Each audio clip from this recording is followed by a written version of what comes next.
இப்படிலாம் run out நடக்குமா அப்படின்னு சொல்லிட்டு உங்களை யோசிக்க வைக்கக்கூடிய கிரிக்கெட்ல நடந்த 4 வினோதமான வியர்டஸ்ட் ரன் அவுட்ஸ். நம்பர் 1, ரீசெண்டா 2025 சிபிஎல்ல உஸ்மா மீர் ஒரு பாலை வைப்பாருங்க. ஷாயோப் ஸ்ட்ரைட்ல தட்டி விட அந்த பாலை பிடிக்கிறதுக்காக மீர் ஓடி போயிருப்பாரு. அப்ப பாலை பின்னாடி விட்டுருவாருங்க.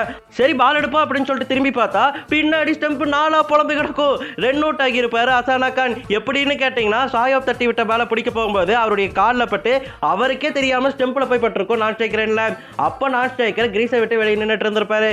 அதனால அது ரன் அவுட்டா மாதிரி இருக்கும். பவுலருக்கு சரியான லக்கு, ஆனா பேட்ஸ்மேனுக்கு தான் சரியான அன்லக்குங்க. நம்பர் 2, ஒரு பேட்ஸ்மேனுடைய உடம்பு கிரீஸ்குள்ள வந்துருச்சு, இருந்தாலுமே அவர் ரன் அவுட் ஆகிட்டாருன்னு சொன்னாங்களா நம்ப முடியுதா? அப்படி ஒரு வினோதமான சம்பவம் பிபிஎல் நடந்திருக்கு. 2019 பிபிஎல்ல பில்லி ஸ்டான்லக் நான் ஸ்ட்ரைக் ரன்ல இருந்து ரன் ஒன்று ஓடி இருப்பாருங்க. கம்ஃபர்டபுளா ஓடி வந்தாரு, ரீச்சையும் ரீச் பண்ணிடுவாரு. ஆனா பேட்டை தரைக்கும் போது பேட் அப்படியே புல்லுக்குள்ள சிக்கி அப்படியே நின்னுருங்க. அவர் உடம்பு கிரீஸுக்குள்ள வந்திருக்கும், ஆனா எந்த ஒரு பார்ட்டுமே கிரீஸுக்குள்ள தரையை டச் பண்ணியிருக்காது. அதனால அது அவுட்னு கொடுத்துருவாங்க. அதனால பில்லி ஸ்டான்லேக்கே சிரிச்சுக்கிட்டு வெளியே போயிருப்பாரு. அது பார்க்கறதுக்கே ஃபன்னியா இருந்துச்சு.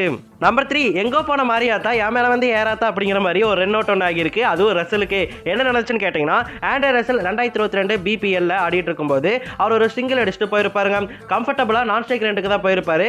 அது சேஃபான பகுதி தான். இருந்தாலுமே ஃபீல்டர் பாலை பிக் பண்ணி ஸ்ட்ரைக் ரெண்டில் தான் டைரக்ட் ஹிட் அடிச்சிருப்பாரு. அதுவும் டைரக்ட் ஹிட்டா மாறிடும். ஆனா ஸ்டெம்பில் பட்ட அந்த பால் சம்மந்தமே இல்லாம திரும்பி வந்து நான் ஸ்ட்ரைக் ரெண்டுக்கு போயிருக்குங்க.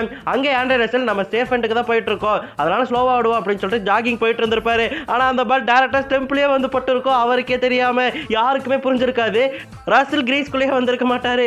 அதனால தான் அவுட்னு கொடுத்துருவாங்க. எல்லாருமே கன்ஃபியூஸ் ஆயிடுவாங்க. ஆண்ட்ரே ரசல் எனக்கு என்னடா நடந்துச்சு அப்படின்னு சொல்லிட்டு புரியாம அந்த இடத்த விட்டு வெளியே போயிருப்பாரு. ரக்கீம் கார்னவல் பத்தி எல்லாருக்குமே தெரியும். செம ஜைஜாண்டிக்கான ஆளு, ஆஜானுபாக மாதிரி இருப்பாரு. அப்படிப்பட்ட அவர் ஸ்பீடா ஓட மாட்டாரு அப்படின்னு சொல்லிட்டு எல்லாருக்குமே தெரியும். அது அவருக்குமே தெரியும். ஆனா அவர் ஒரு காமெடியான விஷயம் பண்ணாருங்க. 2023 சிபிஎல்ல அவருடைய டீம் 202 டார்கெட்டோட ஒரு மேட்ச் ஆடிட்டு இருந்தாங்க.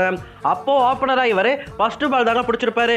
அப்ப சம்பந்தமே இல்லாம ஒரு பாலை தட்டிட்டு கிக் சிங்கிளோட பார்த்திருப்பாருங்க. நம்ம ஸ்டாலின் அங்கிள் மாதிரியே ஜாகிங் போயிருப்பாரு. அதை சாக்கா வச்சுக்கிட்டு அவரை ரன் அவுட் பண்ணியிருப்பாங்க டைரக்ட் ஹிட் பண்ணி.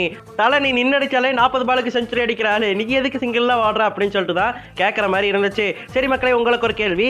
இவர் இனிமே ஐபிஎல் விளையாடுவாரான்னு கேட்டா எனக்கு சத்தியமா தெரியல. ஆனா எந்த டீம்ல ஐபிஎல்ல இவர் விளையாண்டா நல்லா இருக்கும் அப்படின்னு சொல்லிட்டு நீங்க நினைக்கிறீங்களோ அதை மறக்காம கமெண்ட்ல சொல்லுங்க. இவர் ஐபிஎல்ல விளையாண்டா சூப்பரா இருக்குங்க.